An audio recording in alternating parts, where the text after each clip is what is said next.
Pablo Escobar's cocaine hippos, still running wild in Colombia, nearly 30 years after the drug lord's death.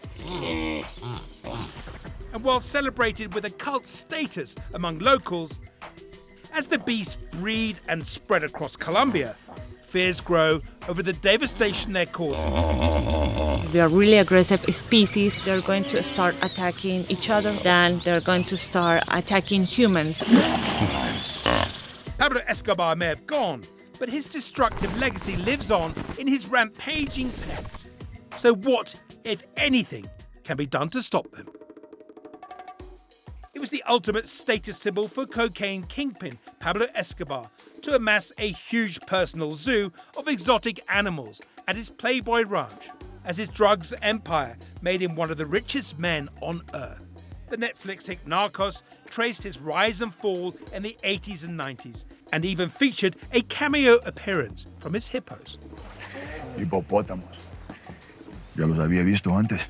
After his death, many of Escobar's animals were moved to Colombia's zoos, but his 4 hippos were left at the ranch's lake, breeding at an alarming rate, eventually spreading through the connected waterways and out into the wilds. Former Escobar gardener turned local politician Saúl Ospina remembers the hippos arriving at the estate. Llegan animales, llega, aterriza el avión, bajan las cajas, mucho aplauso. Todo el mundo aplaudiendo porque era primera vez, única vez que uno ve un hipopótamo, un rinoceronte, un elefante, una jirafa. Entonces eso fue historia, eso fue emocionante, porque emociona. Cuando uno ve algo, cuando uno conoce algo. The hippos are much adored by the locals, and a tourist industry has flourished around them. There are even laws making it illegal for the animals transplanted from their indigenous Africa to be culled. For all the excitement around the enormous exotic animals, there are concerns over having such a large invasive species barreling across your town or tearing up your land. And there are growing fears over the menace posed to both humans and the environment. So imagine how big this guy is and how much damage it's doing to our ecosystem. 2 or 3 tons hippo. We're dealing with a big problem here in Colombia. Gina Serna is the vet in charge of controlling this hippo colony. She takes us back to where it all began for the ever-growing hippo population of Colombia. So we're entering in the hippo area. Okay. The hippos are in wild. They're not in a controlled area. So be careful. If I say run, we run. Okay? Run? Run.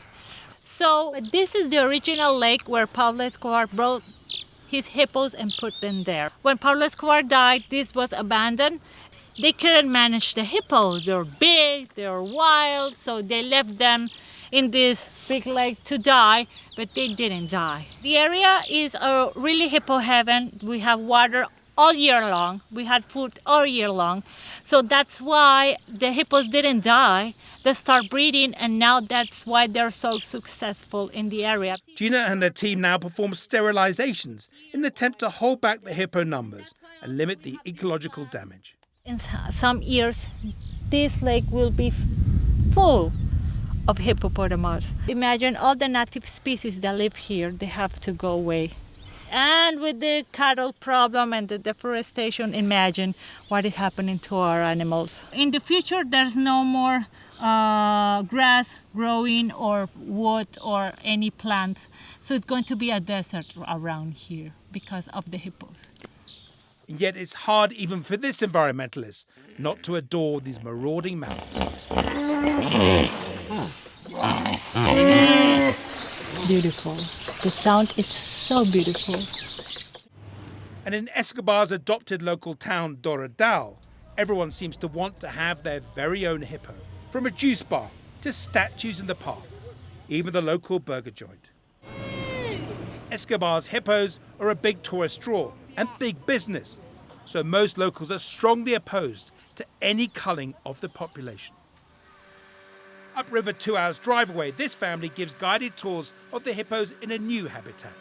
A group have now migrated down the Magdalena River, one of Colombia's biggest, and they're breeding fast. The tour operator disputes claims from environmentalists that this shows just what a menace they've become for Colombia. Que ya hemos tenido ese contacto directo con los hipopótamos en nuestro territorio. Nosotros los amamos, los respetamos, no nos metemos con ellos.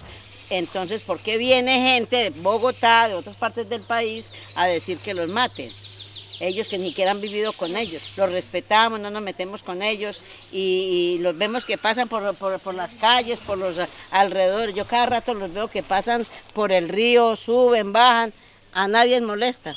Back in town, the Pablo Escobar gift shop, which perhaps appropriately doubles as a sex store, controversially commemorates his legacy. Here you can buy just about any souvenir associated with a cocaine kingpin. The Pablo Escobar coffee, the Pablo Escobar mug with the original mugshot, and next to it, souvenir after souvenir of the hippos. They can't get enough of the hippos around here, and the two will always be associated, Escobar and the hippos and the hippo colony that he created.